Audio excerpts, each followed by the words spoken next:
I think we might need to. Aren't we? I've appeared. Okay, it's working. Okay. Hey. Wait, I don't know. That must have been Scott. Scott must have screwed everything. Okay, hi guys. Hi, let's try that again. Welcome to week 7 of Beat the Drop. Hope you guys are doing well. The heat is really on now, and as Beat the Drop come down from 9 teams to 5, we're going to get into all of that. And do you feel your team is safe or not? Please start, as always, by hitting that like button. Subscribe to each and every one of the legends that is on here. There's a couple who are declaring themselves out, but we are not letting them off the hook just yet. We are not. It is almost celebrity squares. As always, we've got John representing Bournemouth. John, good to see you, bud. Yeah, good to be back. We'll see how much longer that's for, but... All right, cocky. We got Sorry Mike representing Southampton. How are you, Mikey? I'm representing Southampton. Yeah, I'm doing good. Sorry, Southampton.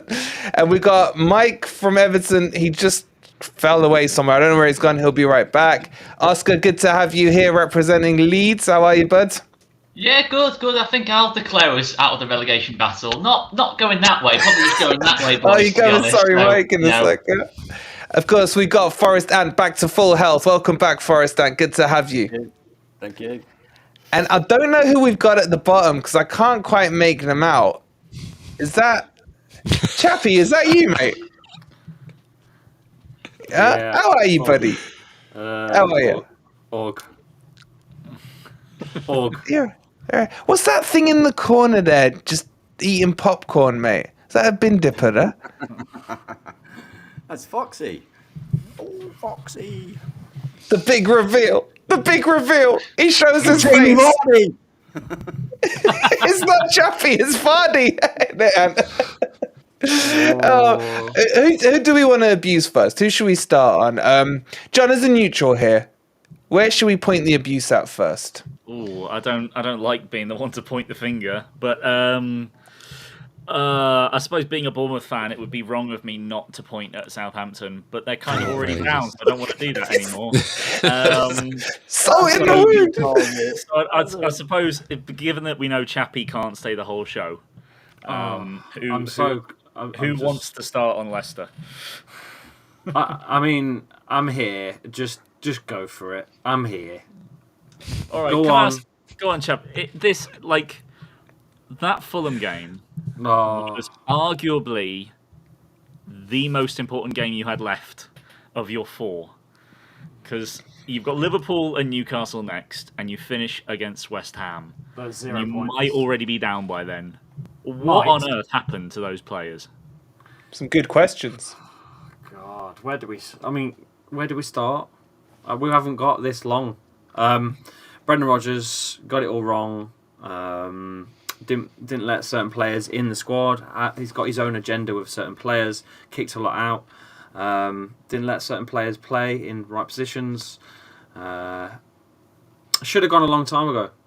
I think the owner got emotionally attached to him because of the FA Cup win. I believe that personally. After his father died, Rodgers came in, won an FA Cup, got too emotionally attached in a business decision. And what happens when you get emotionally attached in a business decision? Always goes the wrong way.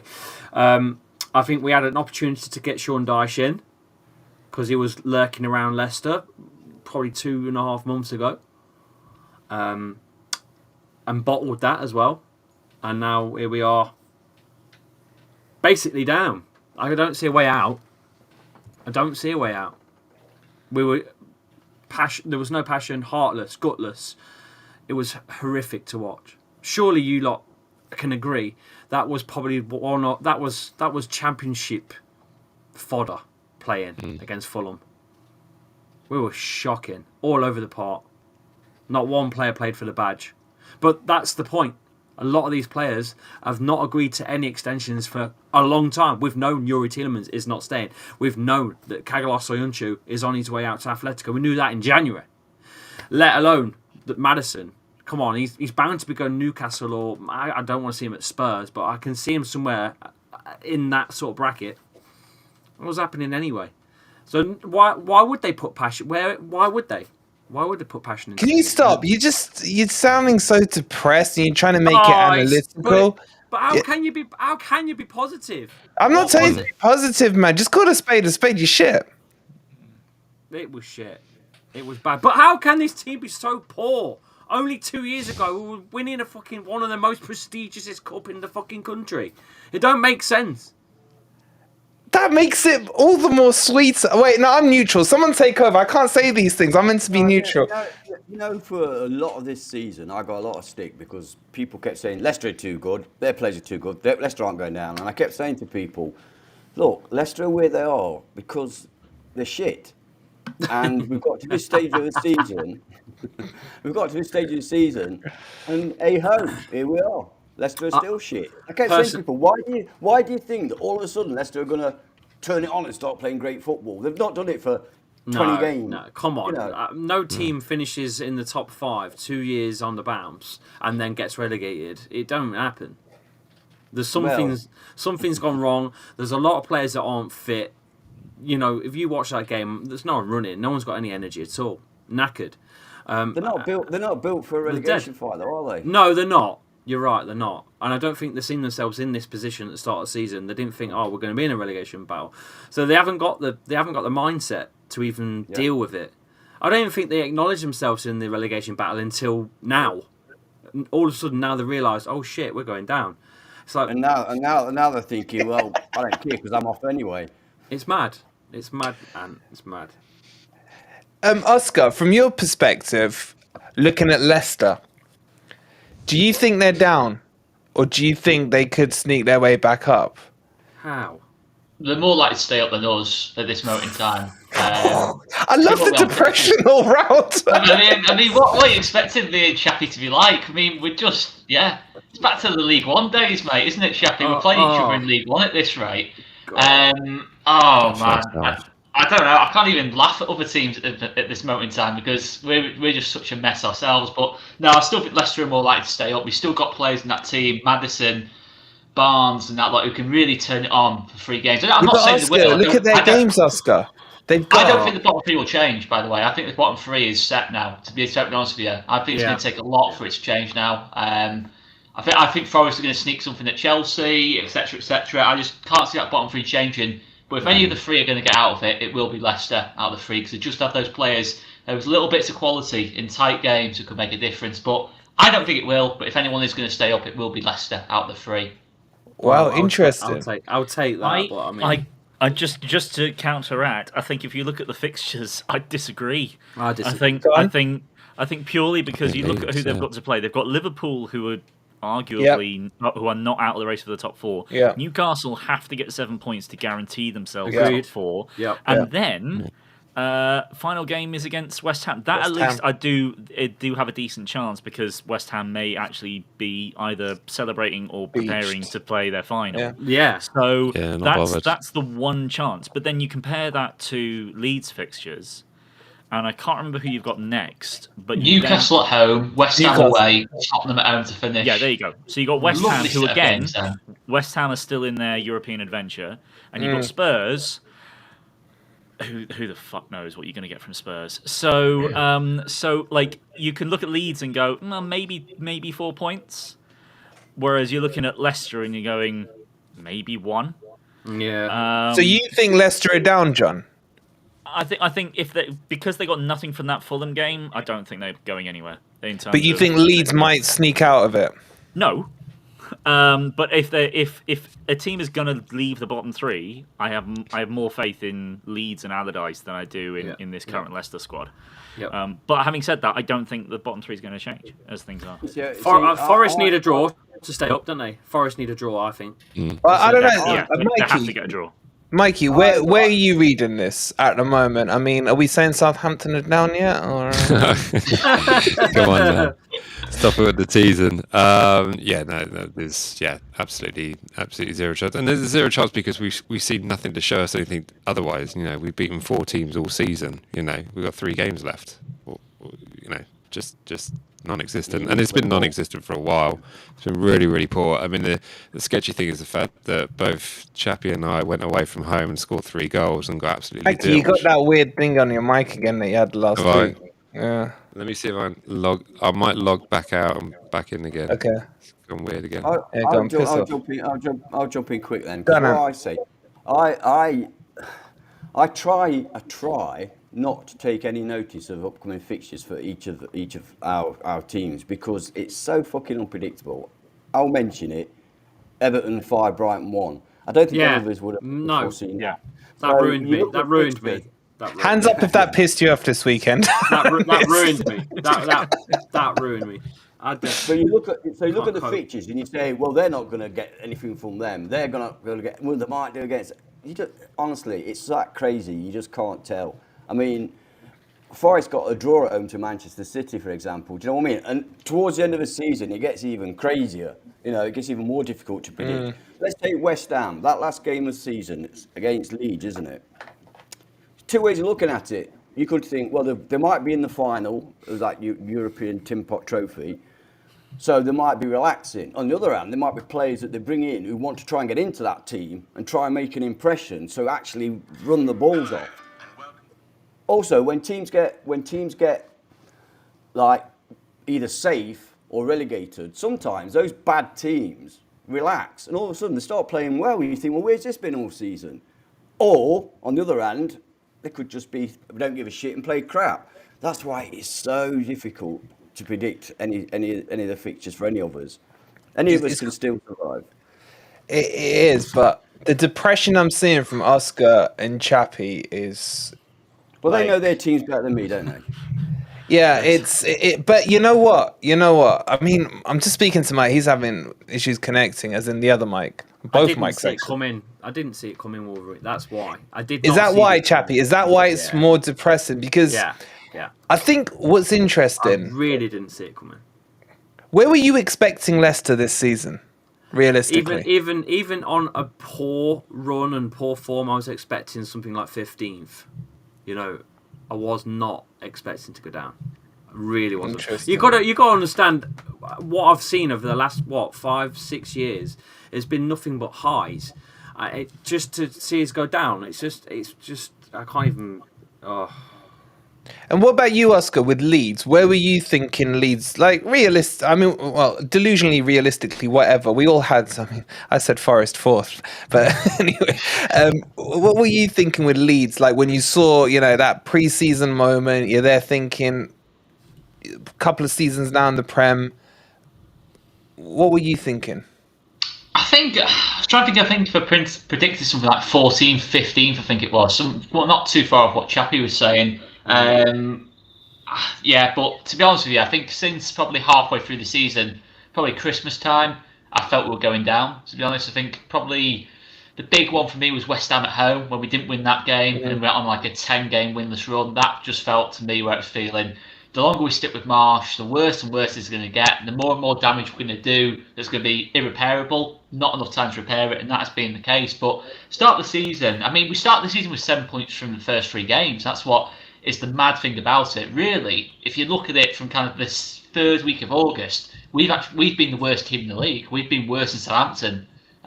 If you look at it sort of since that Chelsea 3-0 game. I thought about 14th, 15th. I did think we'd improve. It was pretty obvious halfway through the season that at the very best we'd equal what we did last season. But the reality is we are where we are because we deserve it, really. I think obviously if Sinistera, Adams hadn't picked up the injuries, it might have helped us a little bit. But it's clutching at straws, really. There'd been something else along the line that would have hurt us. We just simply haven't built a good enough squad. The difference between the two teams is, and this is just something I want to jump straight to, is that a lot of people laughed at Forest for spending. How much did you get Morgan Gibbs-White for? 40 mil? Allegedly. If he wins the Ballon d'Or and the World Cup for England and scores 50 goals in a season, all those things, then it might go up to 40 million. Other than that, it's probably about 25. Yeah, 25. Yeah.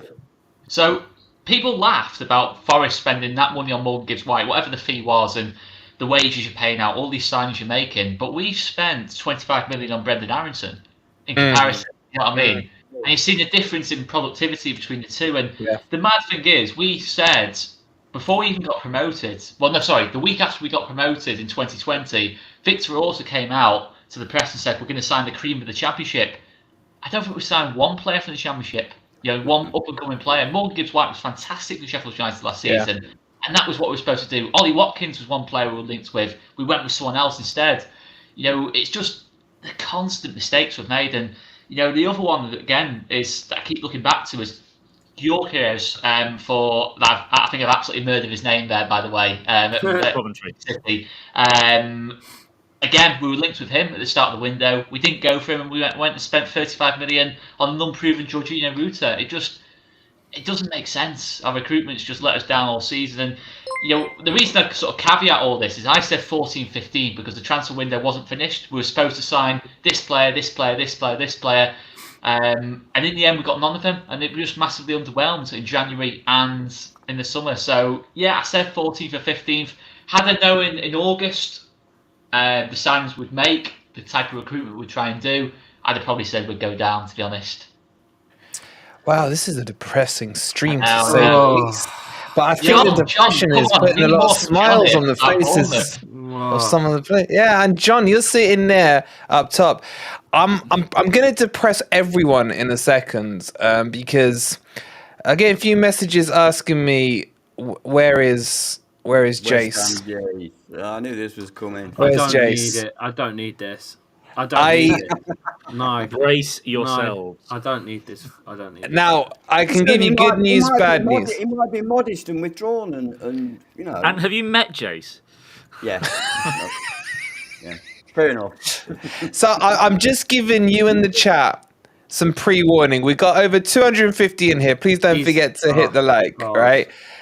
I'm giving you pre-warning. Jase is not coming. However, he will be here in a way, and you will find out what I mean in a second. I'm staying for this. Yeah, I don't know if you want to, mate. I don't know if you want to. So, anyway, let's move it forward. So let's talk about the actual results. Because Oscar, just touching on your one, you were not expecting to beat Man City. You talking about? Of course it was. Big Sam, masterclass, set piece, 1-0, job done. See you later. No one's above Big Sam, not Pep, not Arteta. Last 5 minutes, I was thinking they're going to get a draw. They're going to get a draw. Fair, right? No one's as good as me. No one. Sums everything up about our season. We go 2-0 down after half an hour. I'm thinking we're going to lose 6 or 7 here. By the last 5 minutes, as Ant's just referred to there, Man City are time wasting. I'm thinking, what? Time wasted against a Big Sam team. This is Man City. We were too passive at the start of the game. We showed City a bit too much respect, if there's such a thing. We had Willie Gnonto playing as a right wing back, Jack Harrison basically a left wing back, a back 8 effectively, and the gap between the midfield and Patrick Bamford was just like basically 50 yards. To be honest, it was just absolutely. By the way, guys, just for the comments in the chat. That was a joke, by the way. I was not expecting. I think I said. Oh, they'll bite you, Rasta. They'll bite on that. Boys. It was a joke. Just in case anyone can't tell, that was a joke. I did not expect anything at City. But to be fair, 2-1, yeah, we gave it a good go. Maybe we might get a shock result against Newcastle or West Ham or whatever. But we're going to need 2 of them now. Because of that Everton result, I think, as Chappy's referred to, the Everton results knocked the stuffing out of all the teams in that bottom 3, really. It really kind of sobered us all up. And that was it. I mean, if that Everton result didn't happen, maybe I'd sort of say, yeah, we gave City a decent game, second half, we came back into it. Rodrigo came on, it made a bit of a difference, blah, blah, blah, blah. But the point is, it's that result that's kind of gone against us. But as Ant said, it's probably no good even looking at the fixture list at this moment in time because so many shock results are happening, in terms of Everton are looking at it, isn't it, at this moment in time? So you just don't know. But for me, I just look at the general momentum. I think Forest, under Steve Cooper, it might not be pretty football. I'm not going to pretend it's pretty football to watch, but you've got that dog in you at Forest. That's the thing. You know how to dig out a result. I have no doubt you're going to beat Southampton. No doubt about it. Even when you made slightly hard work of it, you know under Steve Cooper you're going to drag out a result. You know under him that's going to be the case. Sean Dyche, similar case as well. I just don't see that with this Leeds team. I think this Leeds team's had 2 years of just constant decline. The players who really stepped up last season are now gone. Rafinha and Calvin Phillips are now gone. They kept us up last season. Not Jesse Marsh, not decisions that we made on a boardroom level. Them 2 players kept us up. We haven't got those 2 players this season. Sinister and Adams were out injured. There was no momentum at Leeds at all, to be totally honest with you. And really, it was 2-1 against City. But if you saw Haaland's finishing on the day, my words, honestly, he had a Leeds shirt on underneath his City shirt. There's no doubt about it. If anyone's questioning, is that man a Leeds fan, then just check out his highlights in that game. Was he bollocks a City fan growing up on Main Road? He was a Leeds fan. He's born in Leeds. He's a Leeds fan. Oh, he's a fucking Forest fan. All right, his dad played. And that's what we're going to take from this season. That is what we're taking from this season. Erling Haaland, the best striker in the world, is a Leeds fan. That is the crumb of comfort from this season. Mike, Southampton Mike, we got you back. Oh, we've got a lovely echo. And an echo. Can you hear us, Mike? Yeah? Can you hear us? Yeah, because he's watching it. And you sound perfect. Stop watching on YouTube, mate. I know it's an entertaining show. Can you hear us? Have you given us a like, Mike? Can you hear us? Oh, what the... He's not showing up on We YouTube can see either. ya. We can see ya. It was- Bye, Mike. Bye, Mike. Yeah, bye, Dedication, to Southampton. be fair, because he's been gone a long time, so he's still calling in, so. Okay, I'm gonna have to play it now. I'm sorry, guys. Oh God. I'm sorry, but guys in the chat, if you want to see Jase's video, can we get some likes in there? Please, no one liked the video. Yeah, let's get up to 100 likes and then we'll show you Jase's video. And I'm sure, I've not seen it yet myself, but I'm sure that it'll be a entertaining one. So let's go up to 100 likes. You're trying to encourage people to like the video or not? I know, but like, I just don't want to give Jase the satisfaction. So, how many likes are we on? We're on 89. We were on 78 when I said it. We're on 80. We're on Guys in the 97. chat, do you want to see this? I'm going to tell you now, it's not That's pretty. 100, 101, straight up there. Oh, for God's sake. All right, let's do Gotta this, do it, guys. Let's do this. Hold Hey. on. Gotta do it. Let's do this. Okay. Can you guys all see? Nope. No, I can't More see. technical genius by our host. Can you see or not? I don't want to. No? I can't see it. You can't see it? No. Oh, for God's sake. All right, well, I'll play it. I'll play it here. Hang on. Here we go. You can see? No. Oh. No. No, I'll just watch it on my phone. Yeah, I'm Don't worry. watching on Okay. YouTube. Just All play right, it out. let's do it this way around then. I'm going to press play, chat. Enjoy. Told you you Enjoy. should have gone to fucking school. Enjoy. Now, Hey. a message from West Ham Everyone Jase. go on mute so you can just listen to the audio. Look at it. Hello to my loyal subjects at Beat the Drop. I just want to say No that way. I'm really sorry I can't be here today, but with the coronation and of course West Ham winning, I'm unable to attend today because of other duties I have to do. I'd just like to say 37 points is on the bag now. We have won. I think we're officially safe. Even though throughout that game there was a lot of decisions that were going against us, especially that handball, as you all have seen, which was definitely a deserved penalty. Now, all to my other fellow peasants that are in this relegation battle, I'd just like to say good luck, and I'll be back next week to speak to you all. So, one more time, cheers, and I'll see you soon. Hey, see, that was a lot more. Yeah, that was a lot kinder. And than I that, thought it my would. friends, is Jase. And we got Mike back on that point. And we've got a massive echo. Yeah, Mike, you're on. You got your YouTube on. So, yeah, would anyone like to respond? I could hear. Okay, 1 second. I've got an idea. John, take over. This is freaking disaster. Okay, just like while, our teams. Just like our While teams. Wolvie is trying to sort out the technical issues, let's move on to Forest then. Seeing as Forest did get a win, they made bloody hard work of it, really, in the end.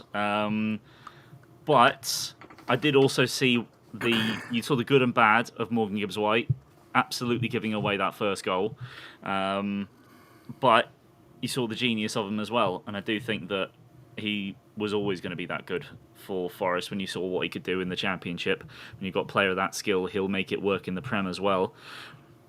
And you're 3 points above the drop zone. We've talked through Leeds' fixtures and we've talked through Leicester's fixtures. Do you think a point's going to be enough for you to stay up?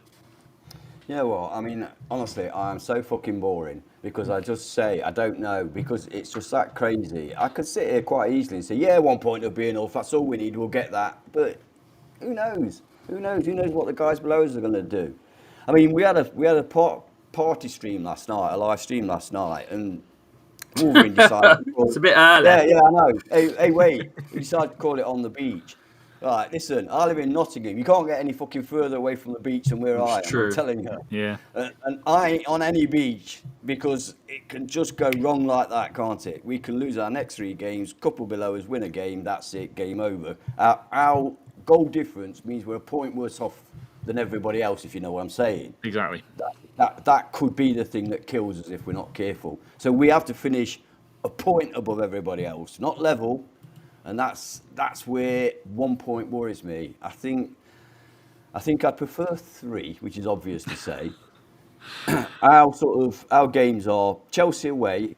Who knows? A lot of Forest fans are saying, "Oh, I hope Chelsea wins, so it gets rid of that sort of losing streak." And I was saying, "No, I want them to carry on losing, because then they're not going to be up. They're going to be pretty depressed. But they've won a game now, and they have got fantastic players." We have improved away from home recently, not to the extent of actually winning. Let's not go too far. Don't ask for so much, yeah. Yeah. Come on, let's be realistic here. A point is a possibility, but on the other hand, we could get hammered because I just don't know. And then we've got Arsenal at home. I go back to I know. Arsenal at home, fuck me. But then I go back to Manchester City. Somehow we got a point out of that. So again, you never know. But in reality, I'm not banking any points on that one. Last game of the season, an interesting one. We're away from home. Our Against away Palace. form is shocking. But Palace They're on the beach. could be worse, couldn't it? Yeah. Could be a lot worse. Yeah. If we go down there, we have actually got some good players in our side. We're starting to get the team that we all desire. That back four, forget Navas is shit. That back four. Oh, Lodi, no. Oh, Niakate, no. Look who's here. Oh, Niakate, Felipe, and Ore are good players. Midfield, Danilo, Yates, Mangala, all battlers. Danilo, fantastic. Best player in the Premiership, bar none. I mean, And then- bar a few, but, All right, bar a couple. And then up front, we've actually got a striker that's starting to play in Taiwo. We've got Morgan Gibbs-White. We've got Jono, fastest player in the Premier League. It sounds good, doesn't it? Am I convincing you? It sounds good. It sounds a good team. Should be capable of beating Palace away. And that's kind of where I'm at. I believe that it will go to that last day. And God help us all, because it's going to be horrible. yeah, I certainly believe you're not going to... I would be very surprised if you got any points away at Chelsea and at home to Arsenal. Not impossible, that's fair. because Chelsea's That's fair. Chelsea. Yeah. And, we were 1-1 against them with 10 minutes to go, and then they brought, they had Raheem Sterling and Joao Felix coming off the bench, and their prices combined over their transfers is more than our entire squad plus a bit Combined? extra. What I thought, Combined, each. so yeah, Each exactly. of them is- They could really do anything at any point. Oh, Mike was on, and then he's disappeared again. Yeah, he came in and disappeared. Don't I'm forget, you glad, actually- to be honest with you, because he was only going to... Oh, And even Arsenal, Bournemouth have gone to Arsenal at the Emirates and should have got a point. Let's be honest, Yeah. should have got a point at least. Southampton Southampton. went to Arsenal, Yeah, 3 Southampton. goals, got a point. So even that game, although I say I'm not counting any points, obviously I'm not stupid. Just that little thing in the back of your mind that goes, you never know. You Yeah, never know. but I do agree with you that if you do say that in all likelihood, again, no guarantees, but in all likelihood, if you don't get any points from Chelsea and Arsenal, which just shows how important that Southampton win was, it may well come down to playing Crystal Palace last game of the season, and depending on obviously what Leeds and Leicester do, there could still only be 3 points in it. And and Everton. then it really does keep it a shootout right at the end. Yeah. I do think Forest only need a point. Yeah, I do. But at the same time, that counts on either Leicester or Leeds getting 3 points somewhere along the line. And this is again, what I mean. we've spoken about that before. But yeah, but at the same time, yourself we didn't see Everton. We didn't see Everton getting those 3 points from there. I never saw that. I thought if they were going to get anything, it's going to be like maybe against us last game of the season, maybe whatever one of their other 2 fixtures are, because I do think they have a nicer run in than everyone else. But yeah, it really could anything could happen. You could. Yeah. And I suppose that's what's so great about the league and the relegation fight. Although not for the people that are in it, which is why I can be nice and chill and be happy on my 39 points. Yeah, we are all sitting here like the unexpected can happen. I did not expect us to lose, and you know Everton to win, and you boys to win as well. Next week it could be the opposite. No, I'm on about Forest. No, I'm just saying Bournemouth. I wasn't expecting it. This weekend could be the completely other way around. I'm not saying it is going to. I can't see us winning a game, but if we win and you lot lose, it just completely turns on its head again. But I don't feel it, to be honest with you. You know what? I've obviously seen Forest get relegated on a few occasions, and sometimes towards the end of the season, I know exactly the feeling you mean. You just think, I can see it. This team is not going to do it. It's not going to turn up. It's not going to start battling. It's not going to start knocking goals. And you feel it, don't you? Yeah, it's horrible. It's horrible. It's horrible. Yeah. Can I just turn it a little bit, because I think that in terms of the teams that are going to go that could go down, like how badly is it going to affect each of those teams? Oh God, yeah. And I think that above all others, Everton are in such a shit show in terms of their financial difficulty that if they went down, I was talking to a mate at work, I said if they go down, they'll pull a Portsmouth. They'll get to League Two and they'll be struggling to make ends meet and might go out of business. I really do think they would spiral so quickly down because of how much money they owe and of how they basically have to sell everything. And they've got a stadium which will probably turn into a white whale half completed. Everyone else, like okay, maybe Forest have spent a little bit overspent in terms of like the money they got, but they should be okay going back down, especially as most of them are sellable assets. Yeah. Southampton, like, you've got a lot of young players in that squad. I mean, some of those obviously haven't performed as well as you'd like. You've got Bazunu, who's the most underperforming goalkeeper in the league, although I still think he's a good talent. You've got Lavia, who a lot of people have liked, although I know Southampton fans sort of understand that if it's not under the bright lights of the camera, he's maybe not as good as you'd want him to be. But there's a lot of sellable assets there. Like, how do you think you'll get on in the Championship? Do you think you'd bounce straight back, or do you think it'll be a couple of seasons of rebuild? Firstly, how's my audio? Is it any better? Yeah, much better. Yeah. Nice Oh, and clear. good. I can answer the question then. No, I think we're probably set up, maybe the best in terms of where we're at, because we've got a lot of young players. So a lot of those young players need to prove themselves. I mean, Gavin Bazunu is obviously going to be a talent for the future, but last season he was playing League One football. Yeah. So jumping into Premier League football is probably way too soon. So we've got a lot of our talent that probably needs a season in the Championship to prove themselves and get a bit of confidence and get the cohesiveness of the team together. But when it comes to the other talent, you're right, there are clubs definitely looking at them. But even now, I mean, after the season James Ward-Prowse has had, you would arguably say, I know I said on the Forest preview on Friday night, but I did have a rather large Belgian beer with me that he's worth 60 million quid. But even with that, you think like, okay, if Declan Rice goes elsewhere, he leaves West Ham for 120 million quid, I can see West Ham going in for him. But he's not really had a particularly good season, and neither is any of them. So I don't think any of them, I can't really understand why other clubs are going to be queuing up for our players. But I can see Lavia go in.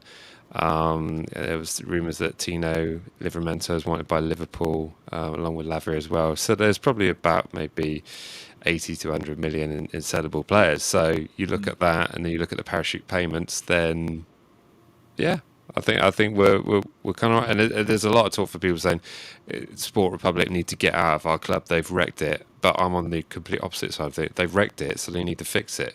You know, if we get sold to someone else, it's not really going to change the situation that we're in. So masking the problem. Yeah, Yeah, I doubt they'd exactly want to anyway because they'd make a loss on it, guaranteed to. But yeah, I think you look at the player like for us. I think we've mostly come back with a similar squad. But you look at Solanke.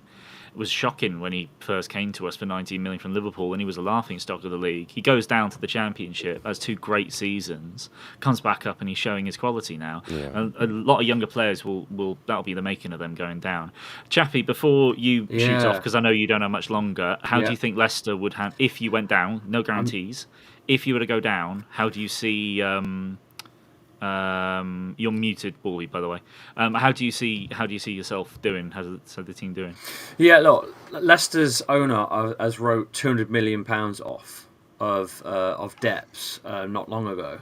I don't know if that was covered on the show or not a while back, but so that's one thing that's positive. You know, we've got the infrastructure as well that they've put into place with their new training facilities, so they've got that. They've still got plans to extend the ground. I don't know if that will get affected being in the Championship or not.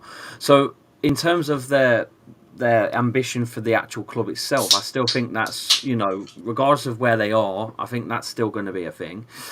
Players though, assets on players. Now we're talking, there's a lot of contracts running out, and there's a lot of international players, as you know. We've got a lot of international players in our first team squad that I'm looking at the names now and I'm thinking, is he going to stay? No. James Maddison, no. Soyuncu, no. Walt Fars, Belgium international, no, I don't think so. Tete's a loanee anyway, he won't stay. Yuri Tielemans, gone. Kelechi Iheanacho, he'll still want to play some form of top flight football, surely, to keep his international status going, so he ain't going to stay. Patson Daka probably will, because he's only just been signed. Victor Christensen probably will stay as well, but Harvey Barnes is going to get picked up.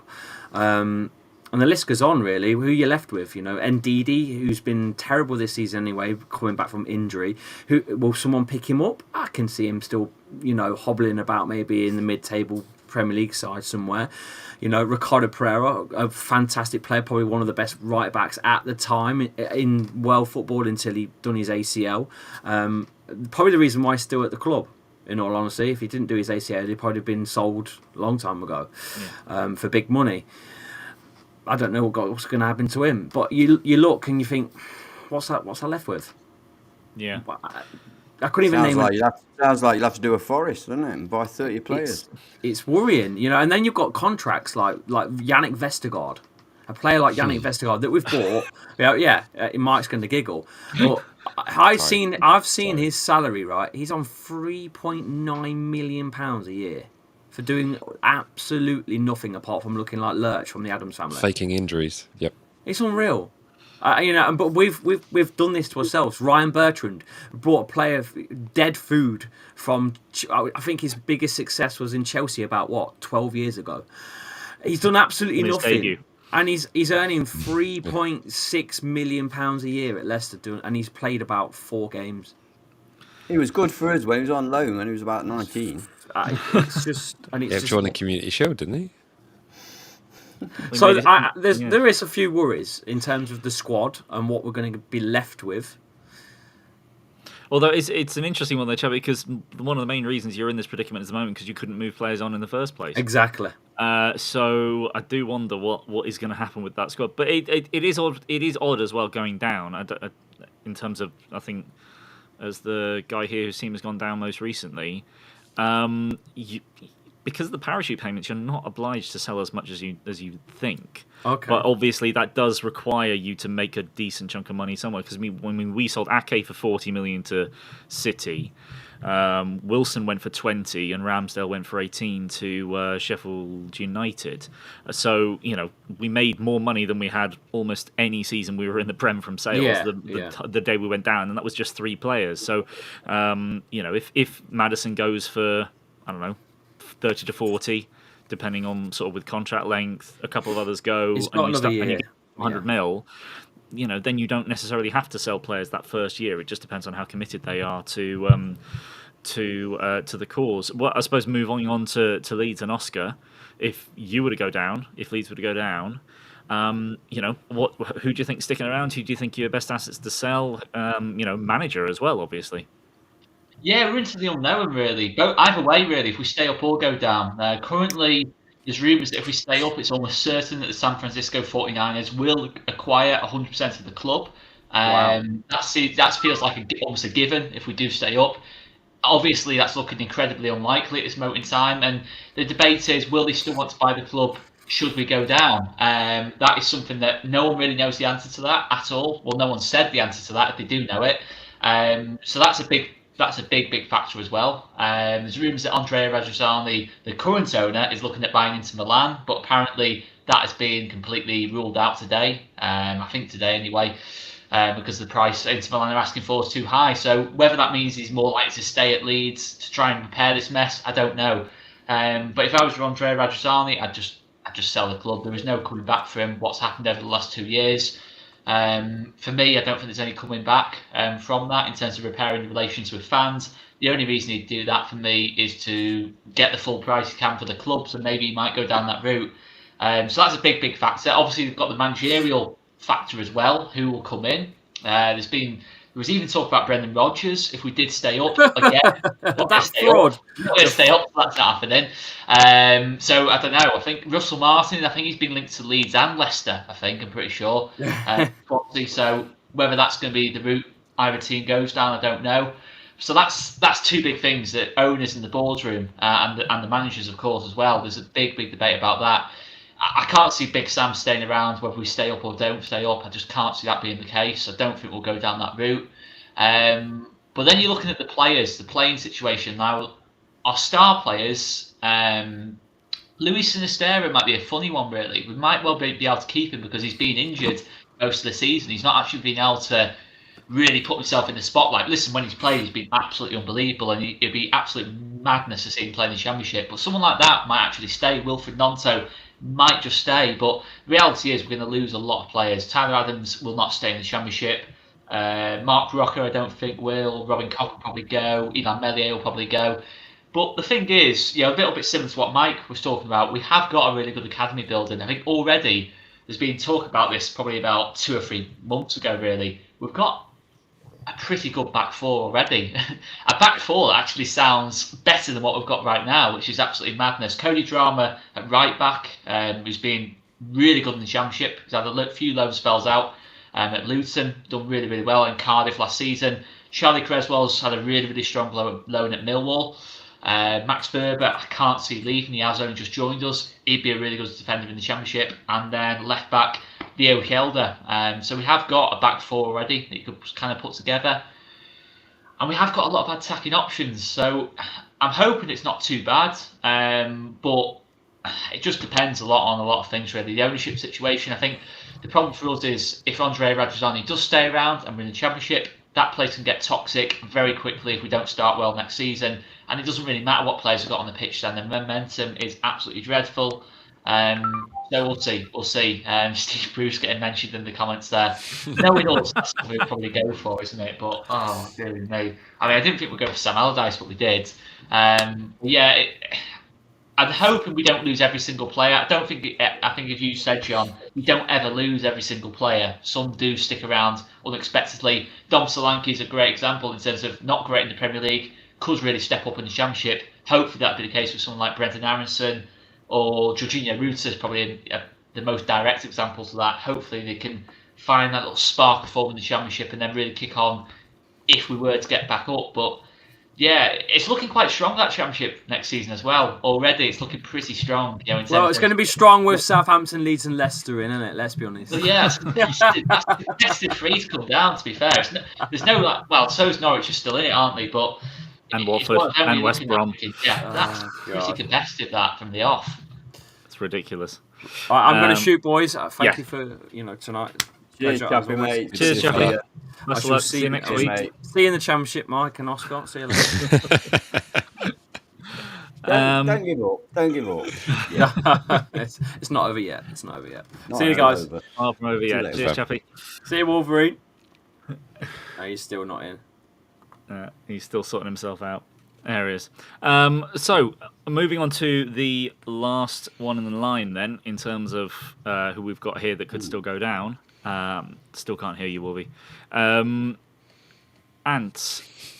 Yeah. You've got whether you stay up or go down, you've got plenty of players to sell.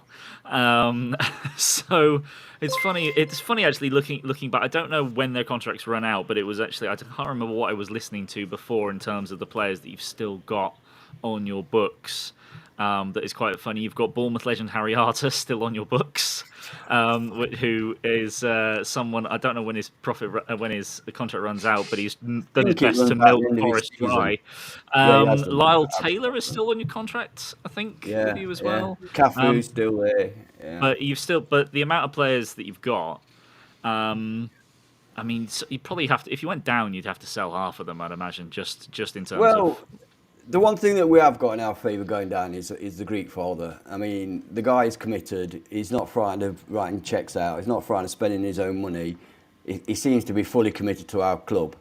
So that's a positive. My fear is I want to keep as many. We've got some good players. I keep saying it. I know we're in a stupid position and everything, but we've got a lot of quality players. And my concern is how many of those players are willing to stay. I mean, you know, can you see Felipe playing in the Championship? The guy. Yes, you know. we can hear you now. Finally. Sorry, man. That's all right, mate. Yeah. And then now Danilo's on a 6.5-year contract, but the guy doesn't deserve to be playing in the Championship. You know what I mean? But he is on a 6.5-year contract, so we could keep him. Then you've got the likes of Mangala, Belgian international. Will he want to play? Throughout the whole team, Niakate, a Senegalese international. Will he want to stay? You know, they're the players I'm worried about. If Brendan Johnson, obviously, will he want to stay? He's a Nottingham lad. Will he want to stay? Might do. Who knows? You know, so it's just a case of who we can keep, not who we need to sell. I'm not bothered about it. We can. There's plenty we can sell if we need to. You know what I mean? That's not an issue. It's who we can manage to hold on to that counts. If we can keep the majority of our players, we'll have a very good side indeed. Absolutely. One question I forgot to ask Oscar. It was because it's the one that's most up in the air. Although I think it probably is the same for Mike and of course for Chappy as well. Who would you want as a manager? Who would be your top picks for manager if you went down? But I suppose if you stayed up, who would you be wanting to try and bring in? Straight away on that. Straight away. It's a cringe-worthy answer to like non-Leeds fans, I guess, but it's got to be Marcelo Bielsa. To be honest with you, it's got to be Marcelo Bielsa. There has been rumours, to be fair, that the 49ers are looking at doing that, like it's their first big thing. Apparently, listen, Bielsa's relations with Radrizzani and Orta irreparable by the sounds of things. They can't even actually contact him. When they sacked him, they always said they wanted to have like a what's the word for it? Like dedicate something to Bielsa and that lot. And what they decided on was like naming the training ground after Marcelo Bielsa because he did so many innovative things around the training ground that made us like a Premier League club in that sense. But Bielsa never actually accepted the offer. He never actually contacted them back. But apparently, again, it's Twitter, it's a Leeds forum and that lot where this is all kind of come off. But to be fair, relatively reliable sources, I guess. But they're talking about the potential for it. But again, that would take a lot for Marcelo Bielsa to come back, especially if we did go down. But that would be the dream. If it's not Marcelo Bielsa, I don't know. I could kind of get behind something like a Russell Martin project type thing because if we have got we're gonna have a young team next season. If we do go down and funds are a bit tight, then he's probably a decent bet to build on it because he's done a good job at Swansea. He is an up and coming manager. We have bemoaned for a long time as Leeds fans the fact that we're not a club that's reactive rather than proactive. You look at like a Brighton, for example. They saw the potential in Graham Potter when he was managing Swansea in mid-table, in that kind of situation. So we can't bemoan about the way Brighton and Brentford build their clubs if we're not willing to make a step like what a Brighton or Brentford would do in terms of appointing someone like a Russell Martin. So that's the way I'd look at it. But yeah, there's a couple of names out there. Brendan Rodgers, I think. To be fair. Is Bielsa the Uruguayan manager at the moment? What happened? Well, that's where this whole thing's kind of like exploded again, because he's apparently stalling on this Uruguay offer, which is where I think a lot of the rumours kind of come from. Apparently, it was like 3 or 4 weeks ago he was supposed to become Uruguay manager. It's all gone quiet, and that's where I think the suspicions have been kind of coming from and such. But again, that's the other thing as well. There's no reason to say at this point he's going to reject the Uruguay job, because look at the Uruguay team he's got there. They're built perfectly for what he wants. Valverde, Darwin Núñez, chaotic players who want to play in a chaotic style of football. So I don't know. It's one of them. It depends on what Bielsa wants. Does he want to be a club manager? Does he want to be an international manager? But one thing I can tell you all, that there isn't a Leeds fan out there who wouldn't want Marcelo Bielsa back at Leeds United just for the whole feel-good factor. But I don't know. It's a long, long way to go. But if I'm being more realistic, a Russell Martin, possibly Brendan Rodgers type appointment, I could get behind. But surely, Oscar, having gone down the Sam Allardyce route, you could persuade Tony Pulis to come out of retirement, surely. He was on the list. He was on their list.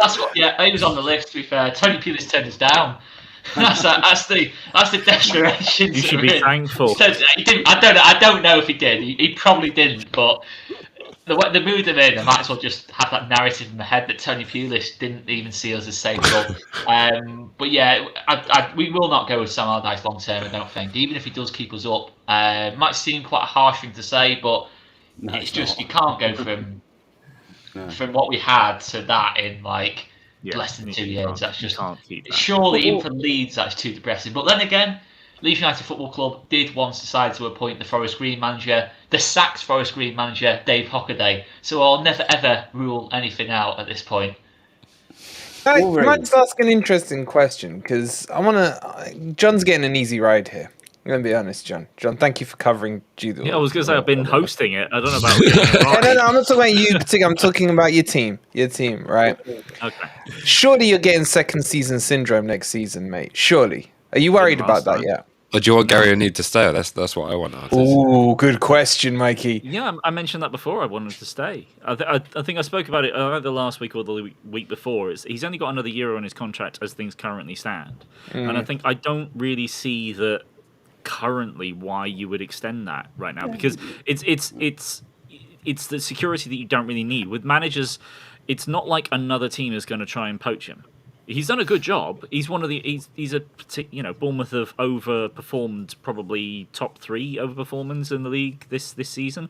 But you can't see another team, coming to ask for Gary O'Neill as the manager. That's the only reason you give managers a long contract, is because then other teams will have to pay heavy to get him out. But no one's really going to be doing that for Gary O'Neill yet, because he's still a novice in the job. So with him only having a year left on his deal, if things are working nicely over the course of the first half of the season, then you give him an extension. But if it's not working out, you can say, thanks for all your work, Gary.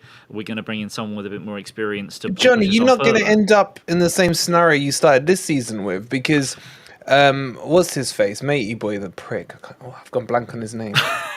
Scott Parker? Thank you, Mikey. He had the pre-season. We used to call him. Yeah, he looks like a used car salesman. I can't stand him. Scott the prick Parker. That's the one. Yeah. But he had the pre-season. He built the team together, so to speak. I know he was complaining about signings and everything, but are you just not going to end up in a bit of deja vu? Like, what happens, Gary O'Neill, he gets the summer, builds the team he wants to build, 6-7 games into it, Liverpool slap you up again 9-0. You're just going to get rid?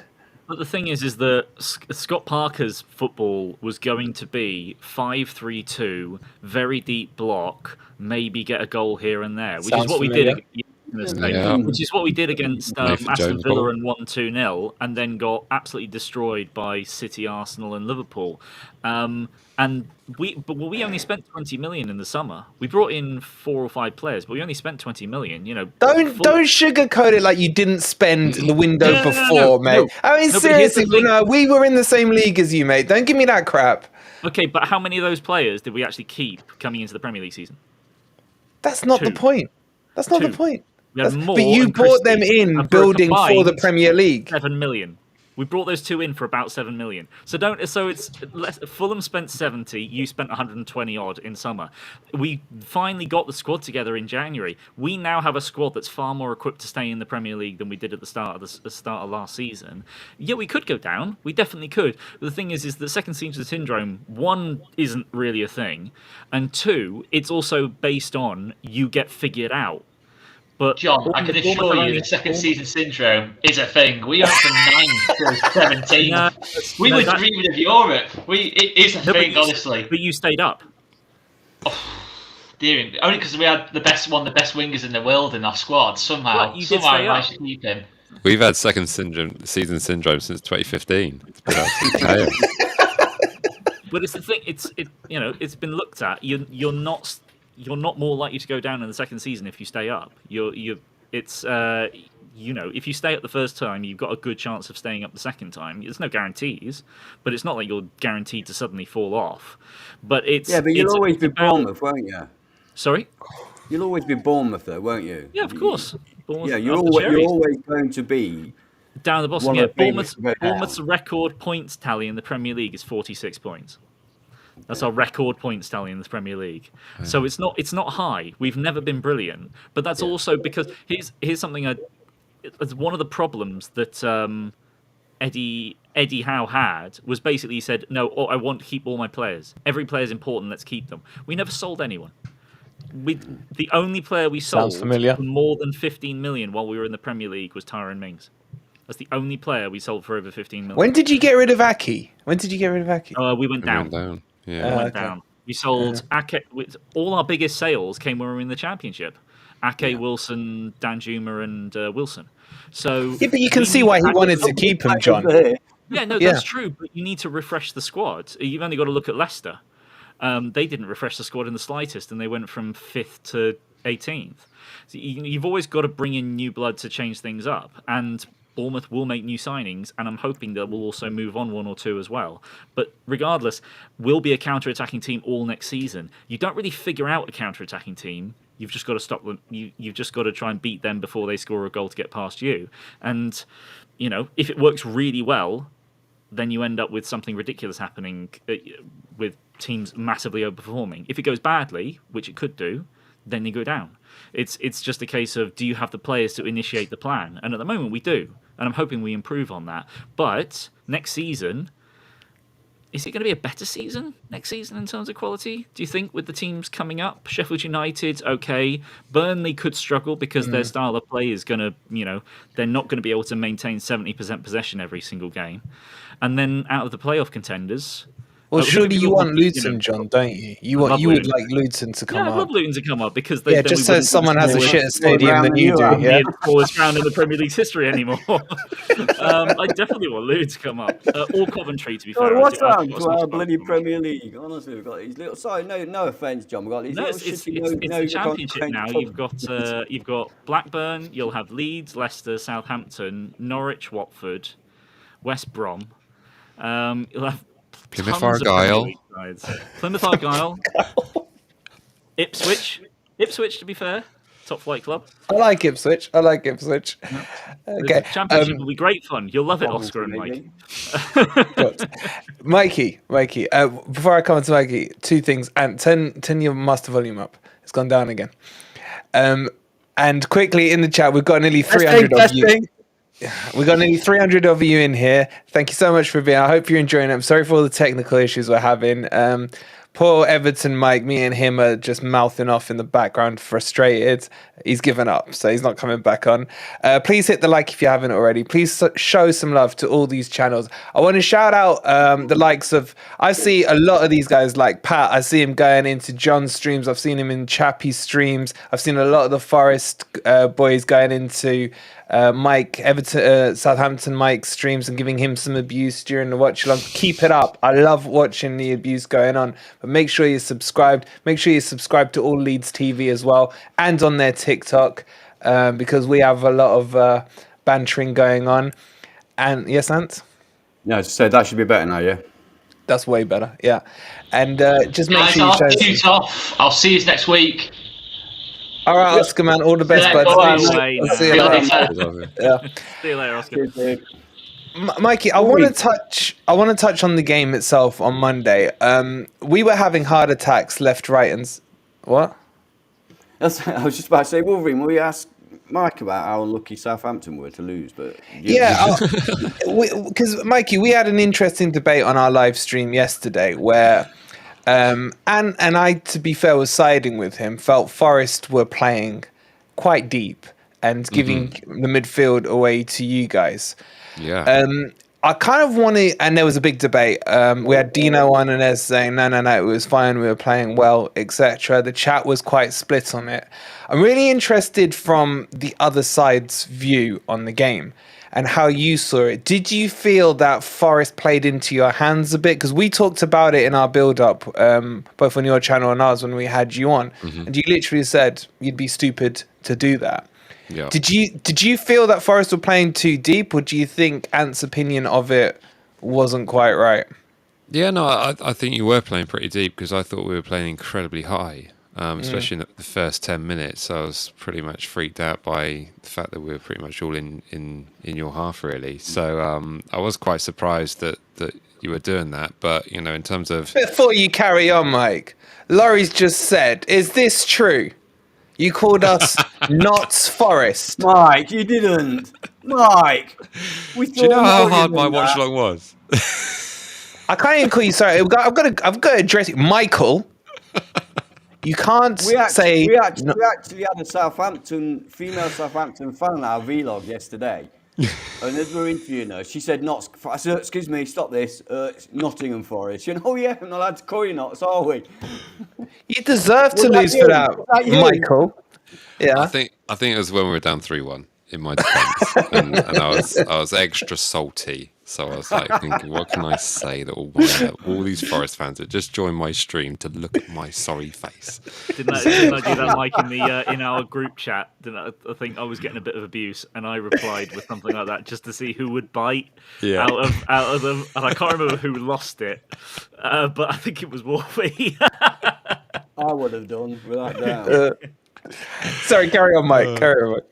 But yeah, no, I thought we were playing, playing quite a high line, and but yeah, you did kind of welcome us on. But it was weird because there were points in midfield where it was just so wide open, and Morgan Gibbs-White just cutting across just seemed to have extensive space beyond all measure, and literally have a Forest player on wide that he could easily pass to. I think there was 2 passages of play that were literally identical, so you just knew what was coming. It was just painful to watch.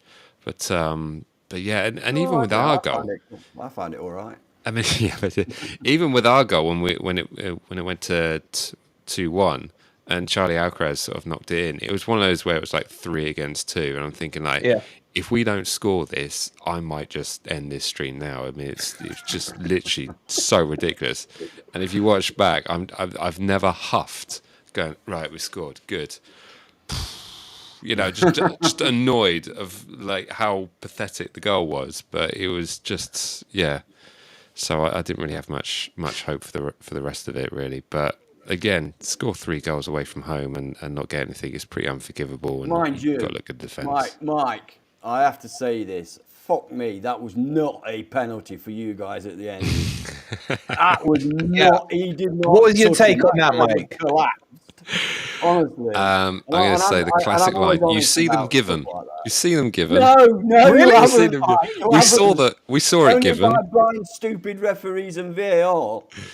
He never touched it. Literally, didn't touch it. It was very. John, as a full neutral on this, and Ant, your mic's gone again. John, did you think that was a penalty?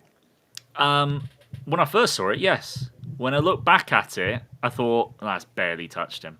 But that's the thing, because it was originally given, that was never getting overturned because there was slight contact. He didn't touch him.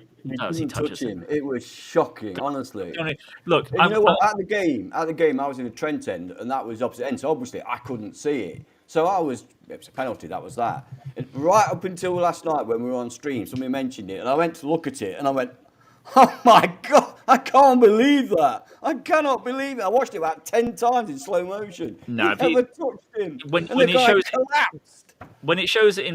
show it in that super slow mo with VAR, you can see there is the slightest contact of toe to toe. But it's not enough for a penalty when if you can see it like that first time round, it shouldn't have been a penalty. But then again, but not every contact is a foul, exactly. John. That's But John's right. If the ref didn't give it, then it would have been overturned. Yeah. Because here's the thing. I don't know whether you saw that Bournemouth, who still haven't had a penalty, Bournemouth silver. We know you keep going on about it. Silver took out Solanke. Solanke. No, but Silver. I don't know whether because it came up and I was embarrassed by some of the Bournemouth fans super slow mowing this one like minor tiny touch of a toe from Silver on Solanke, and I'm like, guys, can you please just? You can't look that desperate for a penalty. It's obviously not a penalty, and it was one of those ones that got shown on Ref Watch for Sky Sports and whatnot, and the ref agreed that it wasn't. But that one, I think that because it's in the air, so he's more dramatic. You're naturally going to fall more dramatically when you're in the air, and B, because the ref gave it, it wasn't getting overturned. It's not. I don't think it should have been a penalty, but because the ref gave it.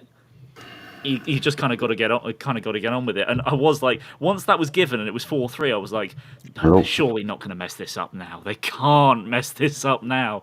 It was. It's so Forest. It really was. It was.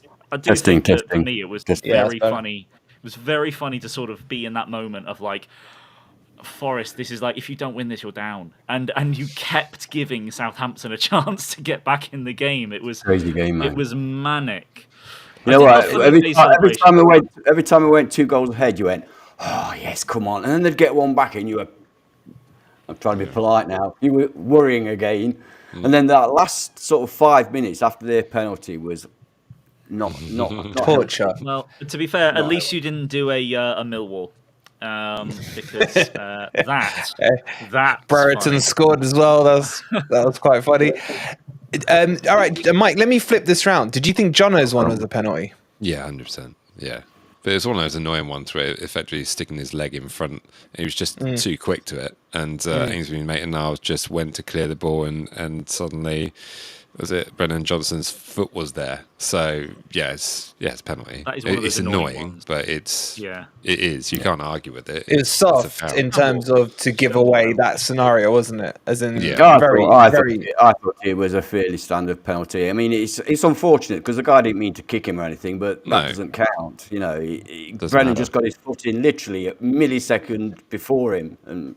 He's got quick feet. Yeah, when I'm saying soft, I'm talking from the perspective of Maitland-Niles to be naive enough to do that. You know what I mean? Right. I would say it's one of them sort of unfortunate ones, but it was, you know, it wasn't a siding down, was it? No. Yeah. But I do feel like you don't. I do feel that you never saw those about good five or so years ago. Because I think players want to take that touch in the box now.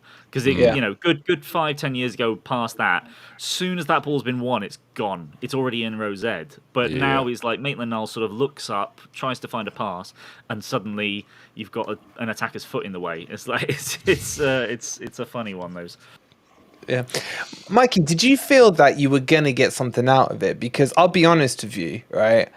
Exactly what Ant was saying. When we went 2-0 up, I told the whole chat in the watch along, right, guys, get in Mikey's stream, just spam R in there. Yeah, they'd gone, get the beach towels out for us. And literally, as I was posting the link in, you went and equalised and ruined that for me. Then again, after Danilo and all this stuff. And at 4-3, I was sweating. I was literally sweating, and I thought we're gonna concede at least one here. Did you feel? Were you getting that feeling like it was gonna turn you away? Because you then just chucked on the kitchen sink, didn't you? Yeah, not ever that it was going to turn our way. I think the first 10 minutes before you scored your first goal, I was thinking like, this is looking like it could be an easy win here. You know, just in terms of how you're inviting us on to play. But as soon as the goals started coming in, I mean, certainly when it went to 2-0, it's just like, here we go. And it just, heart went out to all those travelling fans that went up there. It's a good turnout, by the way. Yeah, a lot of the away support was saying very complimentary things about the home ground atmosphere. So it's certainly something they haven't seen before. But no, I never thought it would be overturned. Even when we got a goal back, I thought, well, we're not particularly great at scoring goals. So, but the fascination that we went and then scored 3 goals is just absolutely baffling. But it's just defensive frailties. And the funny thing was, sorry, Mike. Sorry, go on. No, I was going to say, well, with Bella Kopchak going off as well, and then us having to make a defensive change, was just like. Was that really? when John That sorted you out, Mikey? He scored. The guy came on, scored. Yeah, his first goal for Southampton. Typical. Yeah. You know the worst thing is when it went to 4-3, when he got penalty, there was about 6 minutes left. Mm-hmm. A point was basically no good for you. No. Or us. But it could but it could have killed us. Do you know what I mean? Yeah. It's like just leave it. You don't need it. Yeah. Stop attacking us. You're already dead. Let us live. Stop pulling us down. Can I ask are you going? Go on, then. Yeah, I'm interested to know because obviously I think Danilo is the best footballer in the world. All right, forget your Messis and everything. He's the best footballer in the world. Could you spot that talent from watching it as a neutral? Well, not as a neutral. Sorry, as an opposition fan. How well Danilo played, or was it just a blur? It was a bit of a depressing blur, if I'm honest. But yeah, I thought Morgan Gibbs-White had a pretty decent game. He suddenly looked like some kind of prime. Well, you're touching a nerve with Ant by saying that name. Right, Morgan Gibbs-White. He needs coaching. He does too many flicks and tricks when he doesn't need to. Which has got you a goal. That back heel in the penalty area. I was like, really? He's doing it at the right time, isn't it? Often in midfield, he tries to do it and loses the ball. Yeah. He's just it got you a goal, Mikey, as well. Your first one. Yeah, yes, true. Yeah. He's got to learn when to do it and when to play it simple. And at the moment, it's too much one way. Mm-hmm. But he'll learn. He's a young man. He is. So Mikey, moving on to your next match against Fulham. Yeah, The big R is looming off the back of it.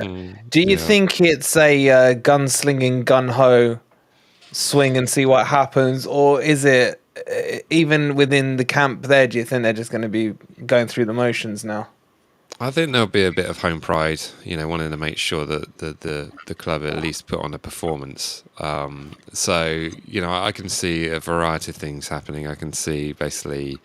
Us basically going through the motions again. We've got a lot of injuries now with, Armo Bella Kopchak now out for the season.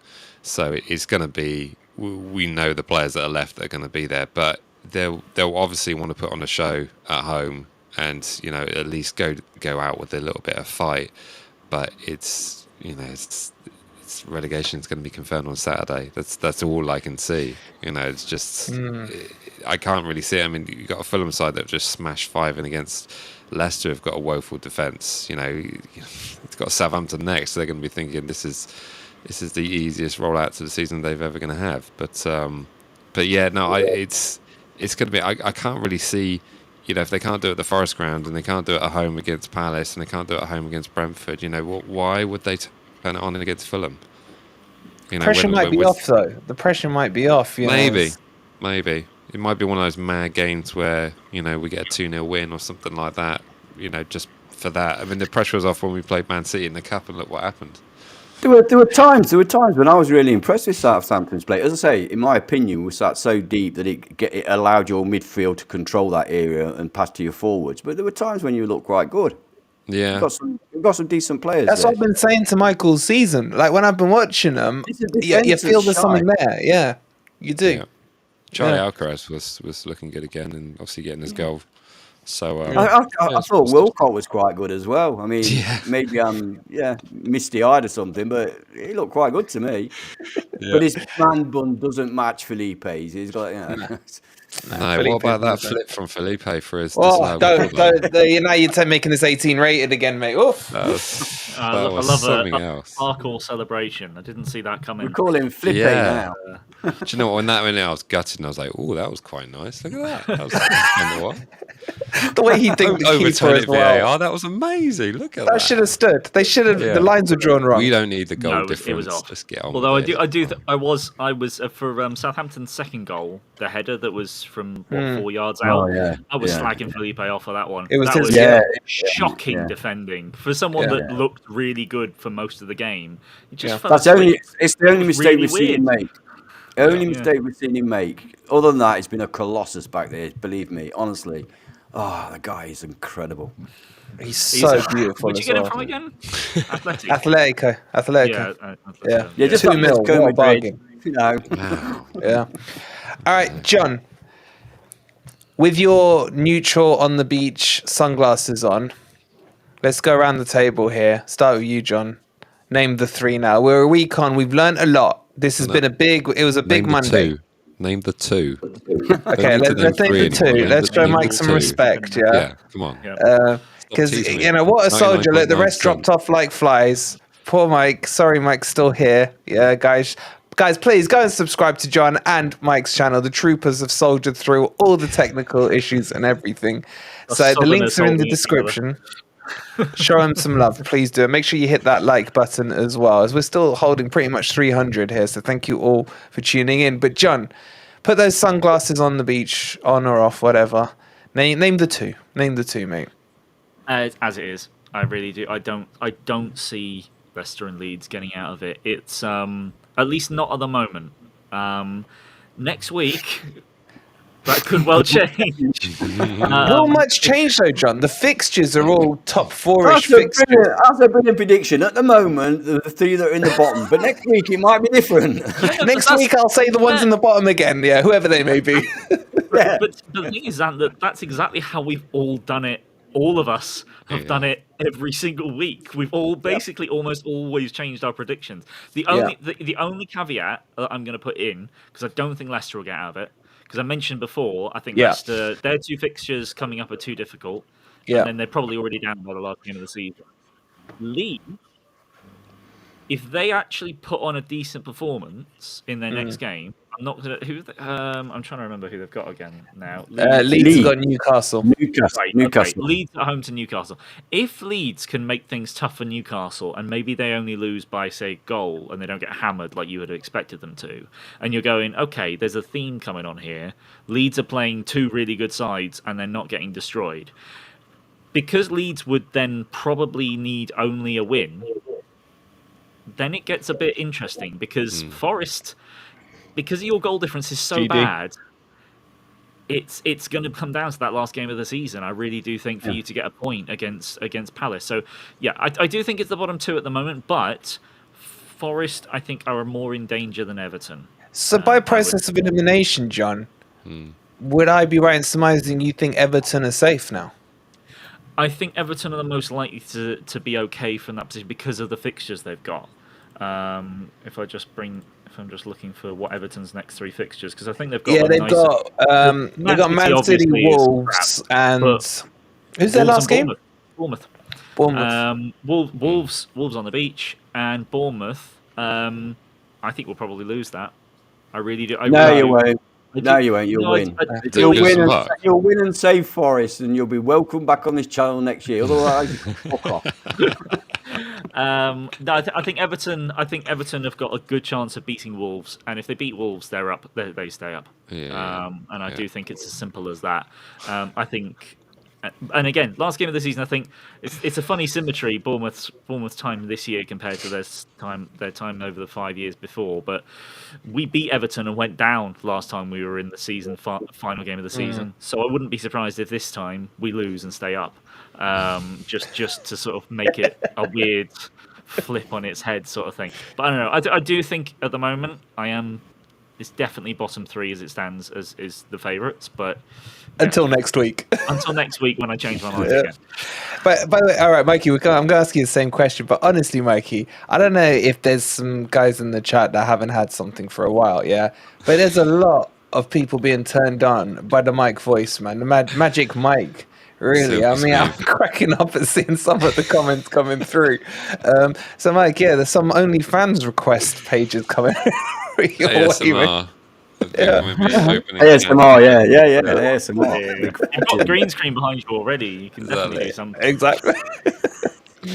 Mikey, name your 2. Now.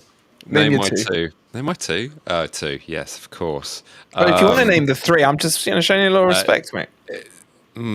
Our team. And the only one I can see changing is Leeds.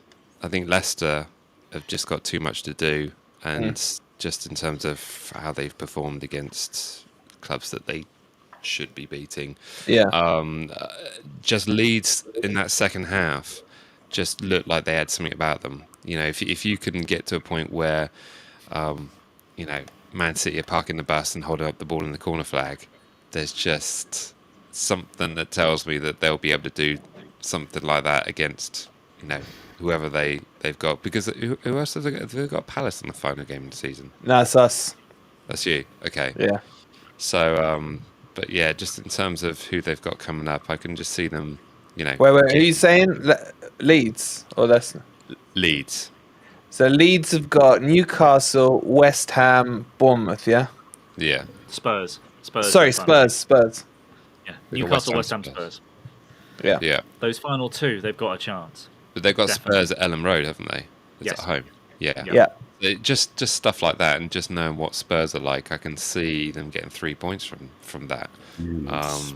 So that's the mad thing about it. So I'll be watching out for that, really. And West Ham, depending on what they're doing in Europe, Europe, they may well be resting. Yeah. So, you know, that's I absolutely. mentioned it before. You could see Leeds getting 4 points from their last two games, Or even which six. means, or even six, which means Forest need to Need get two. something from Palace. Thing is, it's like I say though, you've seen teams before that are supposed to be on the beach or they've got a big final coming up, and they've put Fulham. some youngsters in, and the youngsters really put the effort in and make a go of it and get a result. It's so difficult. Sorry, I got our chat. I warned you lot, our chat is just crazy. So go on, Mike. Put your name by the third one then. I'm gonna go Leicester and Leeds. Leicester and Leeds. All right. Yeah. And Yeah, well, I think that we'll beat Crystal Palace on the last day of the season. That's what I think, and that will be enough for us. So I'm counting us out of it. okay. And I'm looking at it from a logic point of view. I'd go with the guys as is at the moment. You've got to, haven't you?